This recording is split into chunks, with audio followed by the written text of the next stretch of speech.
I was taken aback by the first words directed at me from the woman who was supposed to become my sister-in-law.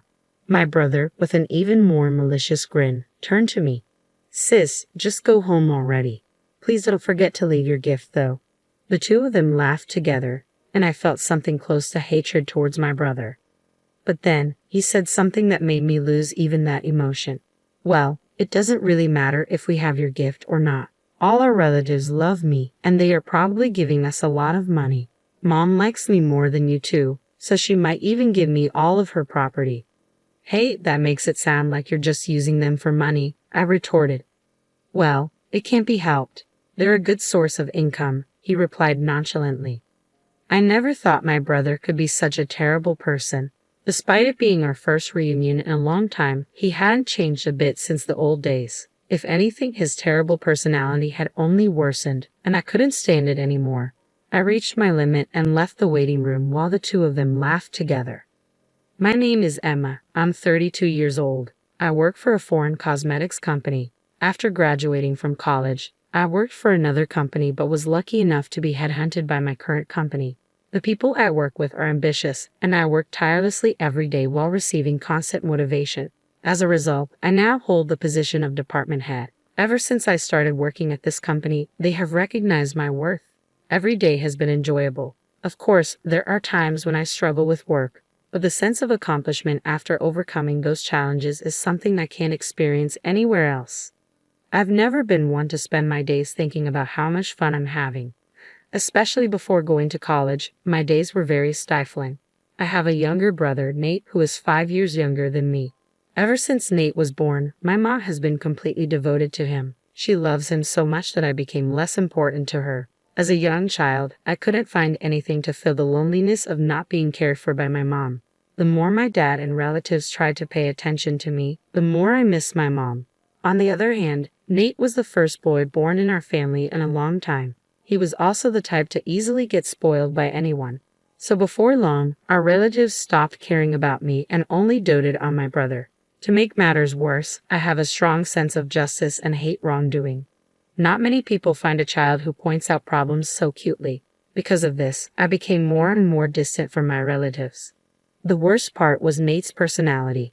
Having been pampered by my mom and relatives, Nate grinned to someone who couldn't be satisfied unless he was the center of attention and knew exactly how to behave to get it. You could say he was skillful and good at getting by in life, but you could also say he was manipulative.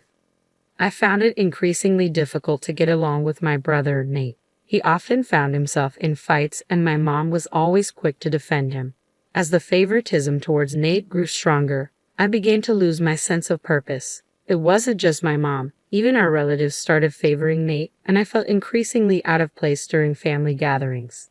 Seeing my discomfort, Nate would casually suggest, "Why don't you go to the other room, sis?" His smile belied a look that brooked no objections. At that time, Nate was only in the first grade of elementary school. If something bothered him, he wouldn't hesitate to lie, often painting me as the villain. I had long surrendered my role as the older sister when he uttered those words, leaving me with no choice but to retreat. Yet, what stung more than being treated like an outsider by my brother was the indifference of my mother and relatives. When my absence was noticed and my father inquired about my whereabouts, they merely shook their heads. My mother's response, "I don't know," felt like a dismissive brush-off. Nate, seizing the moment, would divert attention with one of his tales. It was as if I had ceased to exist, and the pain of being erased from their conversations was excruciating. Nothing changed even in my absence. It was only my father's sister, Aunt Ava, who seemed to notice my absence. "Here you are. Don't you want to go back to the others?" she gently inquired as I sat, quietly grieving and frustrated. Without me even realizing, my aunt sat beside me, offering solace. As I buried my face in her lap, tears streaming down my cheeks, she began to speak softly. "I kind of understand how you feel, Emma," she murmured. "Maybe it's because I'm an older sister too. Ever since my brother was born, he was the one who got all the attention. You know how our relatives are, mostly women, so they really spoil the boys. I always thought it was unfair, even for you and Aunt Ava." I was taken aback to learn that my aunt, who always seemed so cheerful and in control at family gatherings, had also experienced feelings of jealousy towards her brother. Her admission caught me off guard, yet her gentle smile in response to my question softened the weight of her words. Yes, when I was a kid, I was so jealous of my brother all the time, Aunt Ava confessed. But he wasn't very talkative, so he wasn't always the center of attention like me. I think you must be feeling much worse than I did, she added, her hand gently stroking my head. It had been so long since I had received such comforting gestures, and I felt a mix of emotions, happiness and embarrassment for letting her see how vulnerable I felt. Our family has strong ties, you know, Aunt Ava continued. Nate is kind of cunning, or maybe he's just good at winning people's hearts. He has that kind of personality, right? Everyone gets easily fooled by him. Really, Aunt Ava? You think that about Nate too? I asked, surprised once again, realizing that no one else in the family seemed to see my brother in that light. Aunt Ava winked at me, surprised. So don't forget, I'm watching you, Emma. If you want, I can talk to everyone about it. No, it's okay. Just knowing that you're watching me is enough to make me happy, I replied softly. All right, I understand. But if there's anything you want me to hear, I'll listen. You can always rely on me, she assured me. From that moment on, I looked forward to seeing my aunt at family gatherings. Even now, though I've moved away, I still keep in touch with her regularly. The only other contact I have is the occasional email from my father with updates, as I rarely go home. I didn't expect to receive such unexpected news from my father. Nate was getting married. At a time when I was already feeling a bit anxious about the rush of marriages among my friends and even my coworkers, this news hit me hard. Though I wasn't unhappy with my current life, I couldn't help but feel a sense of disappointment. Then, to add insult to injury, Nate contacted me. Jesus, long time no see. His message read, I'm getting married, and my fiancée is already pregnant. Don't worry about not being married and showing our parents or grandchild. I've got that covered. But in return, give us at least $10,000 as a gift. It includes the costs of giving birth. Kids are expensive, you know. My already low excitement to celebrate Nate's wedding dropped to zero because of his sense of entitlement. I even considered not attending the wedding, but eventually I convinced myself that this was a once-in-a-lifetime family event and decided to accept Nate's request. On the wedding day, after the ceremony, we were led to a family waiting room to prepare for the reception. After a long absence, I reunited with my mom and relatives, and naturally, the conversation revolved around Nate. I tried to embrace his moment in the spotlight, but old memories kept resurfacing, casting a shadow over my mood. The gloomy, overcast sky mirrored my inner turmoil, and my mood darkened with each passing moment. That's when my dad approached me. Emma, it's been a while. How's work? He inquired. Oh, Dad, I'm managing somehow, I replied, trying to muster some positivity. I see. Would you consider coming back home more often? He suggested, but I couldn't bring myself to agree. Yeah, I'll come back when work calms down. Excuse me, I need to use the restroom. I excused myself hastily, escaping the stifling atmosphere of the family waiting room. It dawned on me that perhaps I hadn't changed as much as I thought, while others remained steadfast in their ways. Feeling uncomfortable in the presence of my relatives, I let out a heavy sigh. Just then, my phone buzzed with a message from Nate, instructing me to come to the bride and groom's waiting room immediately. Wondering what he wanted at such a crucial moment, I made my way there reluctantly. As soon as I entered, Nate wasted no time. Did you bring it? He demanded, his tone implying something ominous. It took me a moment to grasp his meaning, but the disdainful glances from him and his wife made it clear. Yeah, I brought the $10,000 gift. Are you satisfied now? Congratulations on your wedding. I offered my congratulations with little enthusiasm, my heart not truly in it. But immediately, I regretted my attempt at civility. $10,000. I clearly said to give more than that. Isn't it common courtesy to give more than the requested amount? Nate retorted, his tone dripping with entitlement. Isn't $10,000 already generous? I gave it because you said the baby was coming. Isn't your attitude a bit much? I fired back, frustration bubbling to the surface.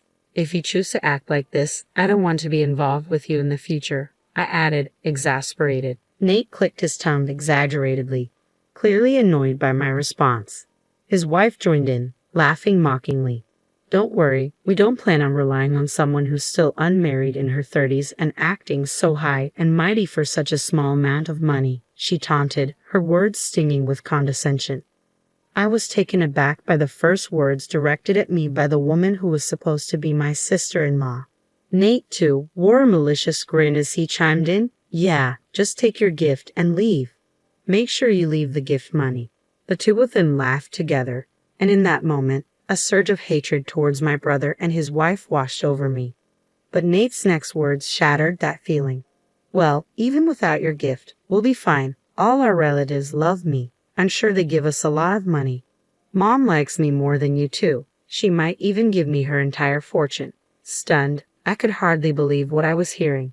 "Wait, that makes it sound like you're just using them for money," I protested, struggling to comprehend. "Well, it's true. That's why we invited fewer friends and more relatives," Nate retorted casually, confirming my worst fears. I never imagined my brother could be such a callous person. The amusement Nate and his wife seemed to derive from viewing our relatives, even our mother, as mere sources of income disgusted me. It was clear he hadn't changed at all since we were kids, only grown worse. Unable to bear their presence any longer, I stormed out of the bride and groom's waiting room as their laughter echoed behind me. As soon as I left, I heard someone calling my name. It was Aunt Ava. Seeing her, I couldn't help but let my feelings show. "Auntie, I can't take it anymore. I'm leaving," I confess, my frustration boiling over. My aunt's expression turned to one of anger as she listened. "I heard what just happened. This is unforgivable. Everyone should know about it," she declared, her voice laced with indignation. "But it's true that everyone likes Nate, right? If I say something, I'm sure no one will believe me," I lamented, feeling defeated. "It's not like he's forcing our relatives to give them money, so it's just a matter of me putting up with it," I reasoned, though the bitterness in my tone was evident. "Fine. I don't think I'll ever see them again anyway," I concluded, feeling resigned to the situation. Apparently, my aunt had been worried about me after noticing my discomfort in the relatives' waiting room and followed me when I left.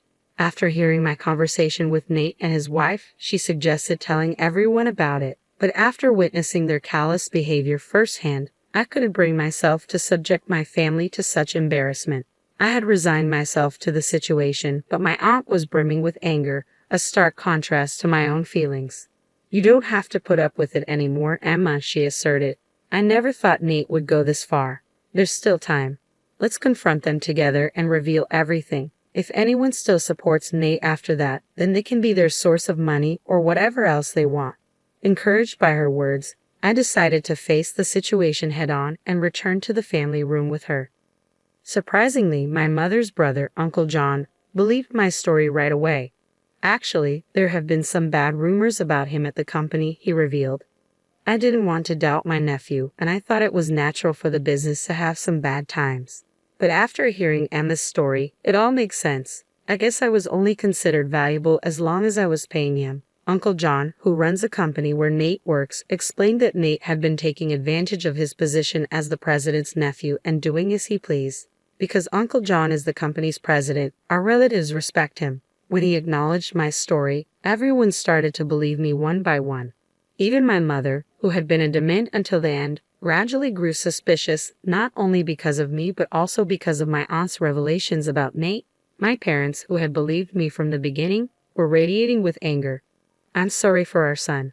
We must have raised him wrong," my father declared. "Let's all go home today. He doesn't deserve to be celebrated."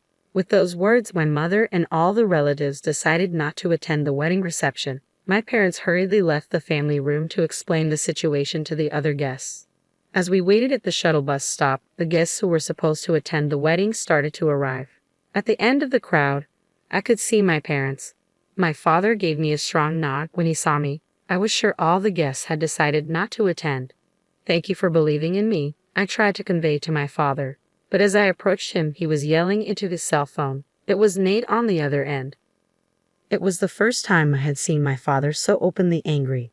I heard from Aunt Ava, "Nate, it seems you've been calling our family and relatives a bunch of gold diggers.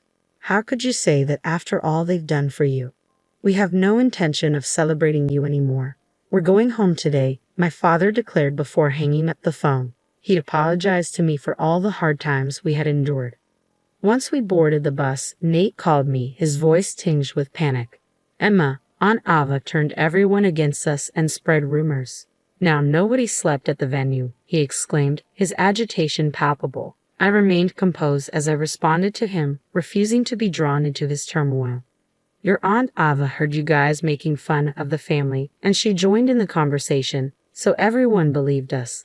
I explained calmly. Nate's voice, once confident, now sounded on the verge of tears as he realized the severity of the situation.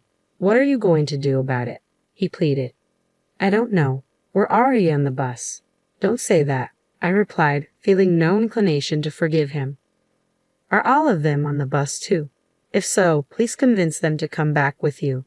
As Nate's desperation grew, I ended the call without further consideration. Soon, cell phones began ringing one after another on the bus. It was likely my brother and his wife calling, but no one answered. In the end, my brother and his wife couldn't secure any gift money from the attendees. Not only did I, but our parents and relatives also refused to aid Nate. Furthermore, they lost contact with a few of the friends they had invited, exacerbating their financial woes. Our uncle fired Nate from his job, unable to defend his poor performance and bad reputation. His wife, having quit her job for marriage, found herself pregnant and unwilling to work.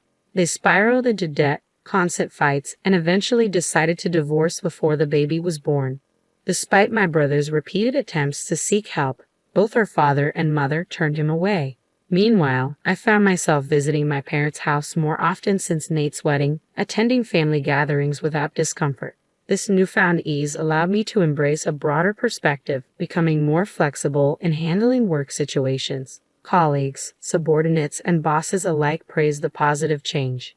Just the other day, I was even invited to dinner by a salesperson from a company we've been dealing with, sparking a glimmer of excitement for the signs of spring. With each step forward, I felt a sense of liberation and renewal in my heart.